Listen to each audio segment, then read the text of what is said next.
आप देख रहे हैं लव विद एस्ट्रोलॉजी।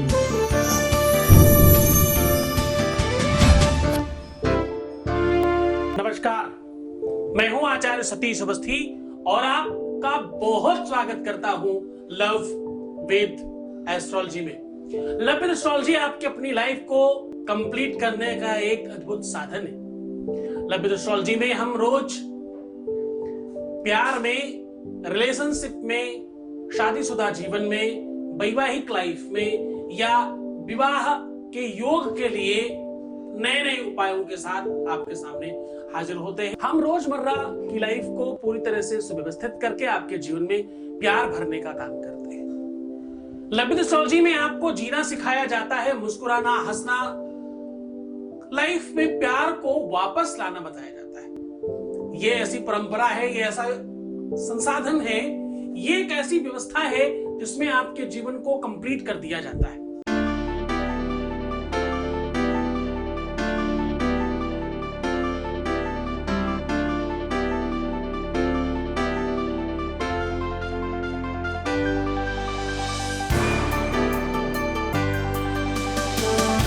आप देख रहे हैं लव विद एस्ट्रोलॉजी।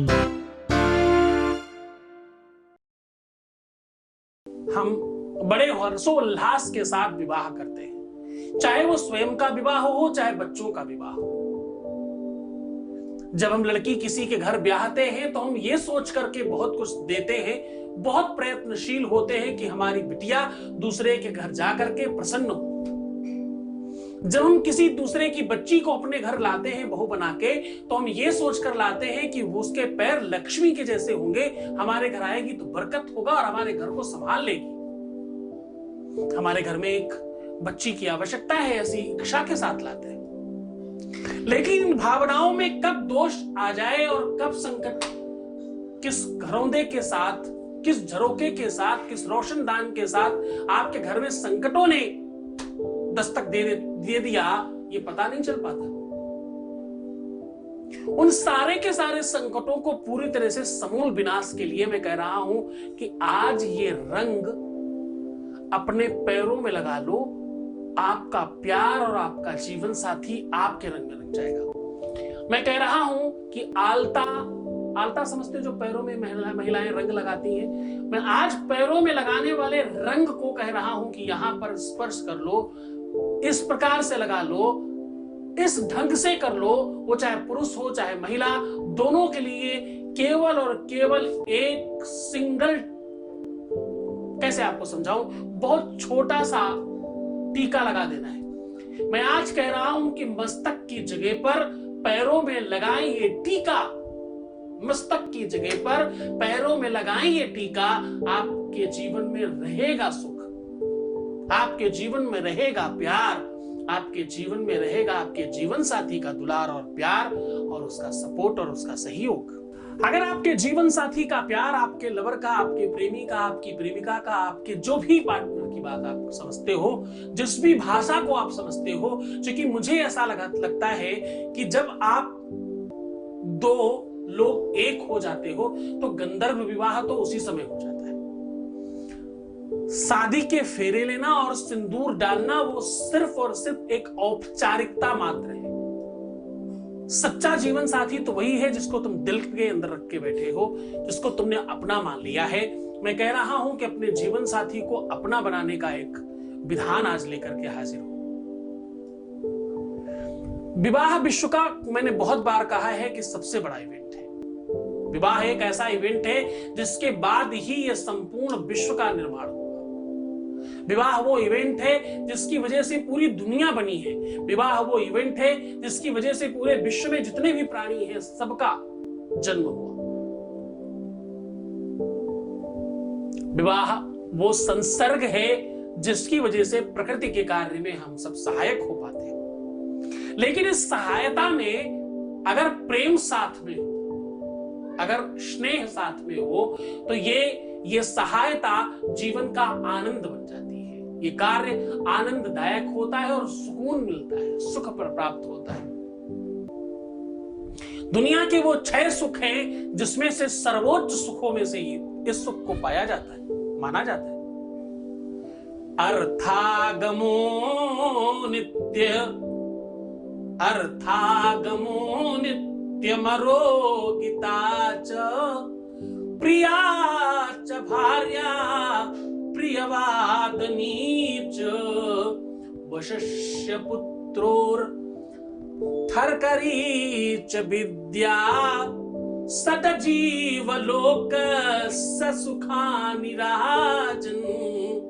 ये 6 प्रकार के सुख हैं, जिसमें सबसे बड़ा सुख वैवाहिक जीवन में सुख होना, सुखी वैवाहिक जीवन होना।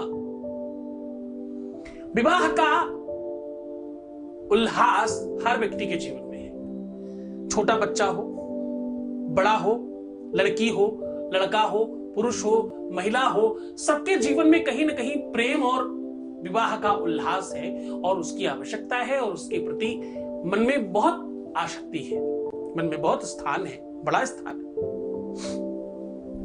आप सच मानो, इस इवेंट से ज्यादा दुनिया में किसी चीज में खर्च नहीं किया जाता।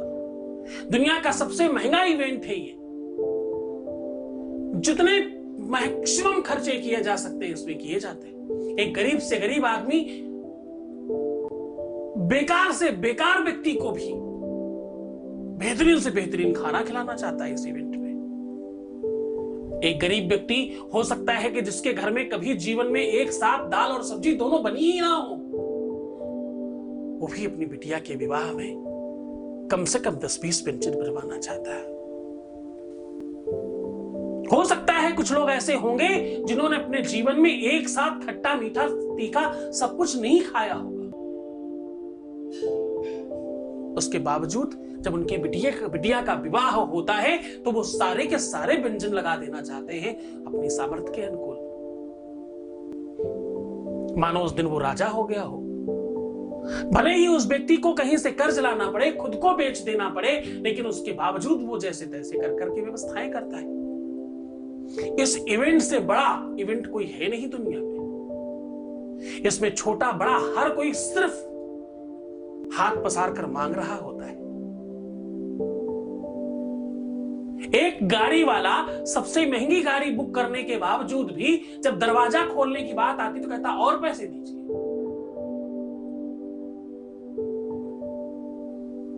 एक बैंड बाजे वाला खूब सारे पैसे लेने के बावजूद जिस समय वो बजा रहा होता उसके बाद उसको निछावर पिछावर और पता नहीं क्या क्या क्या क्या और पैसे चाहिए।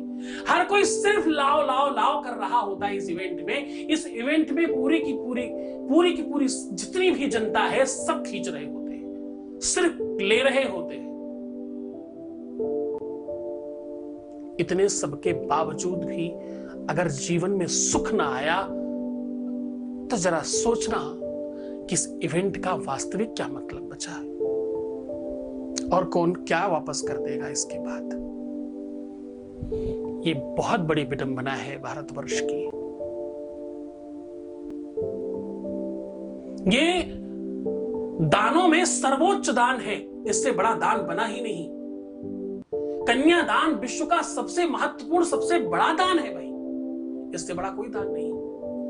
पर इस दान करने के बावजूद भी अगर बिटिया सुखी ना हो तो सोचो उस दान करने वाले व्यक्ति के जीवन में क्या बीतेगी। उस लड़की के जीवन में तो दुख कष्ट है ही, पर उस माता पिता के हृदय से अगर एक बार आप पूछें तो हृदय विदारक कहानी है ये। आज का एपिसोड हो सकता है कि कुछ लोगों को कम समझ में आएगा, लेकिन ये संवेदनाओं की बात है, रिश्तों की बात है, संबंधों की बात है। तुम भी किसी के बच्चे हो, विवाह तो होगा ना। विवाह के पहले और विवाह के बाद दोनों तरफ की समस्याओं का ये आज ऐसा विश्लेषण आपके सामने प्रस्तुत कर रहा हूं जिसे समझना चाहिए आपको। जबकि विश्व में इससे बड़ा दान नहीं है कोई। कहते एक कन्या दान कर दो, इससे बड़ा विश्व का कोई दान नहीं। आपने कभी कोई दान कभी ना किया हो, आपने कभी हाथ उठा के किसी को कुछ ना दिया हो, और अगर आपको कन्या दान करने का अवसर मिल जाए बस आपको मोक्ष है, उसके बाद आपको कुछ नहीं करना। ये वेद और शास्त्र पुराण सारी जगहों पे ये बात लिखी है। कोई भी ऐसा शास्त्र पुराण नहीं जहां पर ये बात ना लिखी हो। दान देने वाले दान, बड़े ध्यान से सुनना, दान देने वाले दान लेते नहीं, दान देने वाले दान लेते नहीं, जो लेते हैं वो दान देते नहीं। बड़ी विडंबना है संसार की, वो बात सुना रहा हूं। दान देने वाले दान, दान देने वाले दान लेते नहीं, जो लेते हैं वो दान देते नहीं। अब वो सवाल है, क्या आप कन्यादान कभी देते नहीं? तो जो देते हैं वो दान लेते नहीं। किसी बड़ी अच्छी कवि ने लिखा है कि क्या आपने कभी कन्यादान नहीं किया, और अगर किया है तो दान दहेज की बात क्यों कर रहे हो भाई? जो दान करता है वो दान लेता नहीं, और जो लेता है वो दान देता नहीं। विडंबना संसार की। हम जब बेटी का विवाह करने जाते हैं तो हम गरीब होते हैं, और बेटे का विवाह करने जाते हैं तो हम रईस होते हैं। चलो माना ये सब बातें, ये सब फिलॉसफी तुमने बहुत सुनी होगी पहले भी, पर इसके बाद भी कष्ट, संकट। 5 दिन बच्चे ने अपने घर सही से नहीं रहा, 5 दिन साथ रहना मुश्किल पड़ गया। कुछ चंद दिनों में ही सारी की सारी वो परतें साफ हो गई, असली रूप रंग ढंग सामने आ गए, और ऐसी सिचुएशन आ गई कि जीवन जीना मुश्किल हो गया। आत्महत्या तक के विचार पनपने लग गए, डिप्रेशन जैसी महा बीमारी के शिकार होने लग गए। फूल जैसे बच्चे के चेहरे पर जब कोई माँ बाप संकट देखता है ना, उस बच्चे को सच मानना उस माँ बाप से ही पूछ सकते हैं इस बात को, दूसरा कोई नहीं समझ सकता। जिस बच्चे को कभी अपने जीवन में दुखी होते देखा ही नहीं, उसकी एक आवाज पर सब कुछ मंगा दिया, जो चाहा, जो संभव हो सका वो दिलाया। वही बच्चा एक दिन रो के कह देना कि मुझे कोई सुख नहीं है यहाँ, तो जरा सोचना उस बच्चे ने कितनी हिम्मत करी होगी ये बात कहने के लिए, और कितनी हिम्मत चाहिए उस पेरेंट्स के अंदर कि ये बात सुन सके। हृदय में कितना कितना उद्गार चाहिए, कितना भरसक प्यार चाहिए, और कितना बड़ा स्थान चाहिए कि ये शब्द वो ग्रहण कर सके। ये सबको फिलॉसफी लगेगी उनको जिनके जीवन में ये सब हुआ नहीं है। आज का एपिसोड सिर्फ उनके लिए है जो इस बात को समझते हैं। नहीं चाहिए व्यूज मुझे, नहीं चाहिए वो लोग जिनके जीवन में संवेदनाएं नहीं है। कभी तो तुम भी मां बाप बनोगे ना, कभी तो तुम्हारे जीवन में भी ऐसी तकलीफें आएंगी। तो अगर तुम ऐसे किसी भी बच्चे के मां बाप हो जो ऐसी कंडीशंस में है, या ऐसे किसी को जानते हो, तो उसकी मदद करना आज ये एपिसोड उनके लिए है। और अगर तुम मां बाप हो और अपने बच्चे के जीवन में ऐसा कुछ नहीं चाहते हो, तो ध्यान से विवाह करने के पहले, चाहे भले ही तुम्हारे दहेज के 5% कम पड़ जाए, उन्हीं पैसों से निकाल के चाहे करना पड़े, लेकिन भाई कुंडली सही जगह दिखाना जिसकी अच्छी फीस हो। तुम बैंड बाजा तो बहुत बढ़िया मंगवाना चाहते हो, बस को तो बड़ी नई रखना चाहते हो, गाड़ी तो बड़ी सुंदर सजाना चाहते हो, हलवाई टॉप वाला मंगवाना चाहते हो, पूरा का पूरा गेस्ट हाउस दूसरे का सजवा देना चाहते हो, तुम्हारा नहीं है वो गेस्ट हाउस, उसको तो पता नहीं क्या ही करवा देना चाहते हो उस दिन। और जब बारी उसकी आती है जहां से जीवन में सुख प्रवेश करेगा, वहां जाकर तुम कंजूस और गरीब हो जाते हो। सावधान, आज के बाद कसम है तुम्हें उनकी, इनको तुम सबसे ज्यादा प्रेम करते हो। ये कंडीशन मत करना, ये सिचुएशन मत आने देना। अरे अपने बच्चों को प्रेम करते हो भाई, 5% काटो ना यार उस दहेज से, क्या ही फर्क पड़ता है। अगर तुम 2-4 लाख रुपए भी खर्च करने वाले हो ना विवाह में, तो भी तुम 5% खर्च नहीं कर पाओगे पंडित जी पे, मैं आपको गारंटी देता हूं। और 5% कम कर देने से कोई फर्क नहीं पड़ता, पर तुम्हारे बच्चे के जीवन पर बहुत फर्क पड़ेगा, जमीन आसमान का फर्क पड़ जाएगा। सही परामर्श, सही विश्लेषण, कुंडली का सही आंकलन आपके बच्चे के जीवन को सुखमय बना देगा। तो आज मैं कह रहा हूं कि अगर ऐसी किसी भी प्रकार की दिक्कतें हैं तो आलता यानी ये रंग पैरों में इस प्रकार से लगाएं कि आपके जीवन में खुशियां आए और आप प्रसन्न हो जाएं। आपका वैवाहिक जीवन, आपका दाम्पतिक जीवन, आपका प्यार, आपका रिलेशनशिप बहुत अच्छा चलने लग जाए। शादी केवल वही नहीं होती जिसको तुम 7 फेरों में करते हो। शादी सिर्फ वही नहीं होती जो लाल सिंदूर लगा करके और रिंग फिंगर में अंगूठी पहन के घूम रहे होते हैं। सिर्फ शादी इतनी को नहीं कहते, शादी उसको कहते हैं जिसको तुमने दिल में बसा लिया है, जिसको अपना मान लिया, जिसे सर्वस्व मान लिया, बस वही तुम्हारा पति है और वही तुम्हारी पत्नी है। तो आज तुम सब सेलिब्रेट करो इस एपिसोड को और इस एपिसोड को बेहतर तरीके से उन सब तक पहुंचाना। पहली बार कह रहा हूं, उन सब तक पहुंचाना जिनके जीवन में तुम्हें संदेह है कि तकलीफ हो सकती है या होने की संभावना है या वो पीड़ित है। कुछ और नहीं तो कम से कम ये एपिसोड तो जरूर पहुंचाओ उन तक। बाकी उनकी मनसा और उनके चिंतन पर छोड़ देना, सब कुछ वो खुद सोचेंगे, अच्छा लगेगा तुम्हें। तो सीधा उपाय की ओर लेकर के चलते हैं। करना सिर्फ इतना है कि आपको आलता लाना है और आलता का लगाना है भोग। भोग कैसे लगता है? किसी भी देवी मंदिर में या अपने ही घर में किसी देवी जी के सामने आलता रख देना और उनको थोड़ा सा टच कर देना, बस वो भोग लग गया समझ लो। उसके बावजूद लड़कियां अपने पूरे पैरों में लगा सकती हैं। आपको लड़कियों को अपने लेफ्ट पैर में पहले लगाना है, बाकी राइट में लगाएं ना लगाएं, पूरा करने के लिए एक जैसा अच्छा दिखे, इसलिए आप दोनों में भी लगा सकती हैं।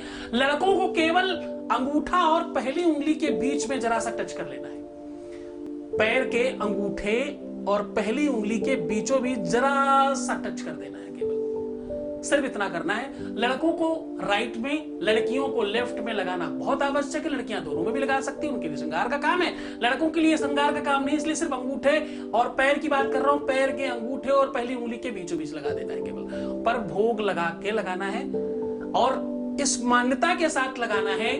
क्या क्या क्या मान्यता के साथ? इस मान्यता के साथ लगाना है कि हमें हमारा वैवाहिक जीवन, जिसको हम प्रेम करते हैं, मैंने कहा नहीं कि शादी केवल सिंदूर के बाद नहीं होती। शादी जिसको हम दिल से मान लेते हैं वो हमारा वैवाहिक जीवन है, उसके साथ वो हमारा पति या हमारी पत्नी है ना। तो हमारा वैवाहिक जीवन सुखमय चले, हम इनके साथ ही 7 जन्मों तक रहें, ऐसा आशीर्वाद मांगना देवी से। देहि सौभाग्यमारोग्यम देहि में परमं सुखम रूपम देहि जयम देहि यशो देहि दिशो जहि, ऐसा प्रार्थना करना, बस आपका काम हो जाएगा। बहुत बहुत धन्यवाद, बहुत आशीर्वाद। शुक्रवार, सोमवार, गुरुवार ज्यादा काम करता है, करने के लिए किसी भी दिन उपाय को किया जा सकता है। पूरी श्रद्धा विश्वास के साथ करना, गुरु का आदेश, इष्ट की शक्ति दोनों की नीड होगी। आदेश लेना अपने गुरु का, उसके बगैर काम थोड़ा कम बनता है। मुस्कुराना, सुंदर बनना, खुश रहने की कोशिश करना और हाँ, बेहतर बने रहो ताकि तुम्हारा काम जल्दी हो जाए। उपाय के प्रति श्रद्धा विश्वास रखना, जितनी श्रद्धा से, जितने विश्वास के साथ। विश्वास कहने की चीज नहीं है, जगाने की चीज है। अपने अंदर जगाओ ना, अच्छे बनो ना, तुम ठीक हो जाओ ना। तुम्हें छोड़कर जा रहा हूं गलियों में, पगडंडियों में, ख्यालों में, विचारों में, भाई जहां सिर्फ और सिर्फ प्रेम है। बहुत ध्यान रखना अपना। ओम नमः शिवाय।